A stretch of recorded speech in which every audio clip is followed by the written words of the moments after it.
حضرت انس رضی اللہ عنہ کہتے ہیں کہ رسول اللہ صلی اللہ علیہ وسلم نے فرمایا،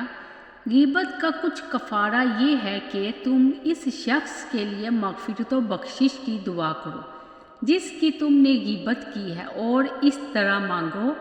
ہم کو اور اس شخص کو جس کی میں نے غیبت کی ہے بخش دے۔ صحابی نے عرض کیا، اللہ کے رسول صلی اللہ علیہ وآلہ وسلم، نجات کی کیا صورت ہے؟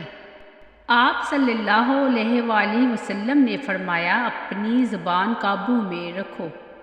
اپنے گھر کی وسعت میں قید رہو اور اپنی خطاؤں پر روتے رہو۔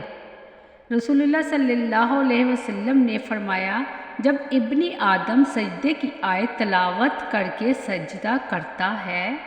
تو شیطان روتے ہوئے وہاں سے ہٹ جاتا ہے،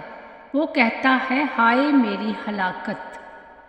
ابن آدم کو سجدے کا حکم ملا تو اس نے سجدہ کیا، اس پر اسے جنت مل گئی، اور مجھے سجدے کا حکم ملا تو میں نے انکار کیا، سو میرے لیے آگ ہے۔